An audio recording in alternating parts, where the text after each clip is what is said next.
आज म तपाईहरुलाई यस्तो जानकारी दिन गइरहेको छु जुन तपाईहरुलाई फाइदाजनक हुनेछ। त्यो पनि सजिलो तरिकाको जानकारी छ। तपाई हाम्रै मोबाइलमा पुराना फोटोजहरु छन् जुन फोटोजहरुलाई तपाईहरु बेचेर अर्को एपमा बेचेर तपाईहरु पैसा कमाउन सक्नुहुन्छ। मैले यो भन्दा अगाडिका भिडियोहरुमा पनि थुप्रै भिडियोहरु बनाइसकेको छु अरु एपहरुका बारेमा। सो आज तपाई आफ्नै मोबाइल फोनको फोटोजहरु या आफूले खिचेका कहीं क्लिक गरेका फोटोजहरुलाई गुगलमा जुन एप छ त्यस एपमा बेचेर तपाईहरु पैसा कमाउन सक्नुहुन्छ। यो होइन त अचम्मको बात? फोटो खिचेको फोटो बेचेर पनि पैसा आउँछ भन्नु होला।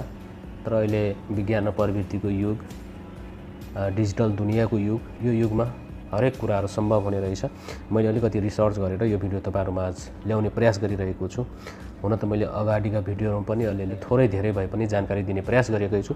सो यसमा भने तपाईहरुको पुरानो मोबाइलमा खिचेको फोटोहरु होस् या कुनै सीन देख्नुभयो, कुनै दृश्य देख्नुभयो सुन्दर, या केही चीजको फोटोहरु होस् जस्तो कुकिङ गर्दाको कुनै भाडाकुडा, जुनसुकै फोटो तर सुन्दर फोटो छ भने तपाईहरु त्यस फोटोलाई बिक्री गर्न सक्नुहुन्छ।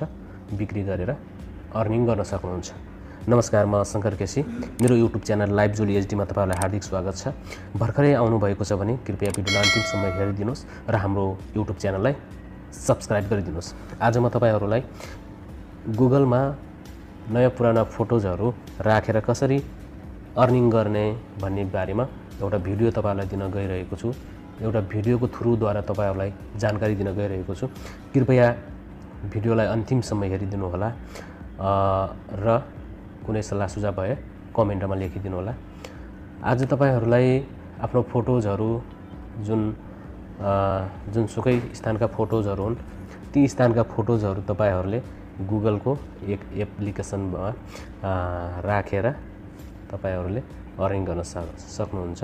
आश्चर्यजनक कुरा हो, तर बुझ्दै गइसकेपछि तपाईहरुलाई एकदम सजिलो हुनेछ। तपाईहरुलाई पनि केही जानकारी होस्। जानकारी भएका साथीहरुलाई त राम्रो, तर नभएका साथीहरुलाई थोरै भए पनि जानकारी होस् भन्ने हेतुले मैले यो भिडियो प्रस्तुत गरेको छु। लागौं हामी मोबाइलको ड्याशबोर्डतर्फ।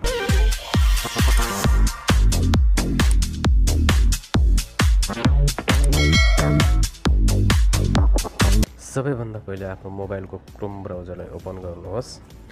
ओपन गरिसकेपछि सर्च बारमा गएर सर्च गर्नुहोस् PICXY पिक्सी। यो सर्च गर्नुभयो भने यस्तो इन्टरफेस आउँछ। पहिला माथि रहेको 3 डटमा क्लिक गरेर मोबाइललाई डेस्कटप साइडमा लिनुहोस्। डेस्कटप साइडमा लिए मैले। लिइसकेपछि यस्तो इन्टरफेस आउँछ जहाँ तपाईलाई माथि 3 वटा धर्का देख्नुभयो, त्यसमा क्लिक गरेर लगइन गर्नुपर्ने हुन्छ। लगइनमा क्लिक गर्नुहोस् अनि यहाँनिर 2 वटा अप्सन छ, आई एम कस्टमर र आई एम अ फोटोग्राफर। तपाईहरु फोटोग्राफरमा क्लिक गरेर यहाँनिर एउटा फर्म आउँछ। फर्मलाई भर्नुपर्ने छ। आफ्नो नाम, युजर नेम, पासवर्ड राखेर यसलाई भर्नुपर्छ। तपाईले फर्स्ट नाम राख्नुहोस्, लास्ट नाम राख्नुहोस्, युजर नेम राख्नुहोस् अनि इमेल एड्रेस राखेर तपाईहरुले यसलाई सिङ अप गर्नुपर्ने छ। म गर्न गइरहेको छु। सबमिट गरे मैले र तपाईले पासवर्डलाई सेभ गर्न सक्नुहुन्छ। सेभ गर्नुहोस्। यस्तो इन्टरफेस देख्नुभयो तपाईहरुले र यस्तो इन्टरफेस देखेर हैरान नहुनुहोस्। यसलाई ब्याक गएर हामी हेर्न सक्छौं कि हाम्रो मोबाइलमा इमेलमा एउटा इमेल आइसकेको छ। जीमेल देख्नुभयो। यसलाई चाहिँ यस दिस माई इमेल एड्रेस भनेर क्लिक गर्नु होला, किनभने हामीले फर्म भरेको इमेल आइसक्छ र त्यसपछि लगइन गर्नु होला। फेरि यहाँनिर इमेल र पासवर्ड राखेर लगइन गर्नुहोस्। तपाईको पिक्सी ओपन हुन्छ। मैले यहाँनिर कन्टिन्यू गरे। आफ्नो नाम र इमेल र पासवर्ड राखेर लगइन गरेर कन्टिन्यू गर्दा सबमिट गर्दा यस्तो इन्टरफेस आउँछ। 3 डटमा क्लिक गरेर फेरि मोबाइललाई डेस्कटप साइडमा लिनुहोस्। यसरी लिइसकेपछि तपाईहरुको यहाँनिर देख्नुहुन्छ ट्रेनिङ टपिक भन्छ। तपाईहरुको फोटो कुनसँग रिलेटेड हुन्छ त्यो टपिकहरु राख्न सक्नुहुन्छ। त्यसैगरी यता साइडमा देख्न सक्नुहुन्छ draft, in review, publicity, required profile, earning, payment method सबै यतातिर देख्न सक्नुहुन्छ। र यतातिर यसका गाइडलाइन्सहरु छ, रुलहरु छ। यो रुलहरुमा तपाईहरुले पिसहरु कस्तो राख्ने, ब्ल्याक एन्ड व्हाइट पिस राख्न पाउनुहुन्न तपाईहरु यहाँनिर। र यसरी सबै बुझिसकेपछि तपाईहरुलाई ट्रेनिङ टपिकहरु कुनसँग रिलेटेड त्यो पनि तपाई राख्न सक्नुहुन्छ। यसरी हेरिसकेपछि गाइडलाइनमा तपाईहरुले ध्यान दिनु होला। यसको लागि म अन्तिममा अहिले एउटा सर्ट कुरा पनि भन्छु, भिडियो अन्तिमसम्म हेर्नु होला। यसरी तपाईहरु सबै बुझिसकेपछि तपाईहरु पहिला क्लिक अपलोड फोटोमा नजानु होला। हामी प्रोफाइल सेट गर्छौं। हामी त्यसको लागि हामीलाई यतातिर प्रोफाइल देख्नु भएको छ। कम्युनिटी गाइडलाइन्सहरु छ, त्यसैगरी ट्रेनिङ टपिकहरु भयो। माथि click here to upload photo भनेको छ। यो भन्दा पहिला हामी स्ट्रङ प्रोफाइल हामी क्लिक गर्छौं। प्रोफाइललाई हामी बनाउनु पर्छ। प्रोफाइल देख्नुभयो, त्यसमा हामी क्लिक गरेर यहाँ चाहिँ आफ्नो नाम अनि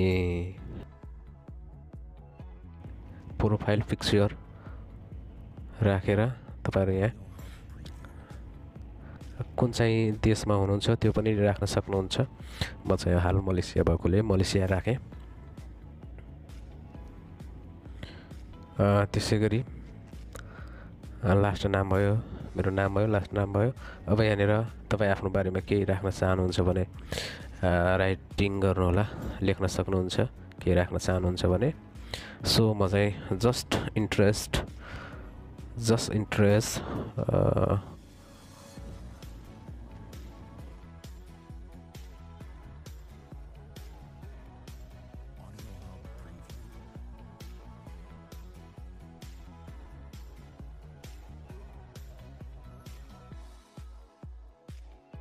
होला, सेभ गरिदिनु होला। सेभ गरिदिनुहोस्। सेभ गरिसकेपछि सेभ भइसक्यो र क्लिक फोटोमा अब तपाईहरु फोटो राख्न सक्नुहुन्छ।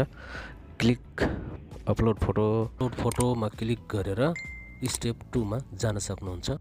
क्लिक फोटो गरेर फोटो आइसकेपछि स्टेप 2 मा तपाईहरुले जान आदेश दिन्छ। त्यसपछि फोटोको बारेमा टाइटल राख्नुहोस् छोटो मिठो। अनि त्यसैगरी यो फोटोको बारेमा टाइटल राखिसकेपछि यससँग रिलेटेड कुनै 3 देखि 4 देखि माथि ट्यागहरु तपाईहरु यसमा राख्नु पर्नेछ। फोटोको बारेमा ट्याग भनेको तपाईहरु शब्दहरु हो। म यहाँ राख्छु, हेर्नु होला। यसरी तपाईहरु फोटोको टाइटल राख्नुभयो। अब म ट्याग राख्छु। यसरी तपाईहरु राख्नु होला। ट्यागमा मैले एउटा नाइस प्लेस ट्याग र यहाँनिर मुनि आफूलाई फोटो सम्बन्धी कुनै कुरा राख्न सक्नुहुन्छ। मैले राखिसके tag nice place like heaven to look भनेर यसको ट्यागहरु राखे। तपाईहरु अटोमेटिक त्यहाँनिर ट्यागहरु आउँछ। ती ट्यागहरु क्लिक गर्नु होला, रिलेटेड फोटोसँग रिलेटेड ट्यागहरु। र मैले यहाँनिर आफ्नो विचार राखे। My Nepal is like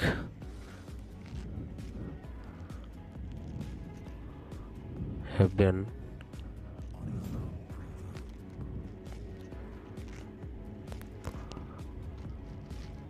so to look always। तपाईहरु आफ्नो फोटोसँग रिलेटेड कुराहरु यहाँनिर राख्न सक्नुहुन्छ। यसरी राखिसकेपछि तपाईहरुले यसलाई सेन्ड टु रिभ्यूमा क्लिक गर्नु होला। मुनि देख्नु भएको छ सेन्ड टु क्लिकमा my Nepal is heaven so to look always you are beautiful place. So मैले यसलाई अझै थप्दैछु। तपाईहरु यसरी नै फोटो राखेर फोटोको मुनि ट्यागहरु टाइटलहरु र फोटो सम्बन्धी 2-4 वटा कुराहरु लेखेर सेन्ड टु रिभ्यूमा ओके गर्नुहोस्। सेन्ड टु रिभ्यूमा ओके गरेपछि तपाईको फोटो रिभ्यूमा गइसकेको छ। पिक्सीबाट जब रिभ्यू हुन्छ यसरी रिभ्यू हुँदैछ। यो रिभ्यू हुनलाई टाइम लाग्छ 2 देखि 3-4 दिन कति लाग्छ र फोटोको यसरी रिभ्यू भइसकेपछि तपाईको फोटो पब्लिश सेटमा देखिनेछ। म नयाँ भएको हुनाले मेरो बाँकी नै छ पब्लिसेट हुनलाई।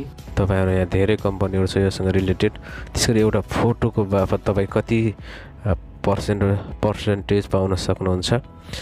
1 देखि 10 वटा राख्नुभयो भने 20% पाउनुहुन्छ। 50,000 भन्दा माथि राख्नुभयो भने तपाईहरुले त्यही अनुसार 40% पाउनुहुन्छ। यसको लागि तपाईहरु कुनै पनि फोटो भिडियोज राख्दा कति राख्दा कति पर्सेन्टेज पाउनुहुन्छ त्यो देख्न सक्नुहुन्छ। यहाँले फोटो मिलाउनलाई पिक्सल ल्याबको ड्याशबोर्डमा गएर यहाँनिर देख्नुहुन्छ इमेज साइज भनेर।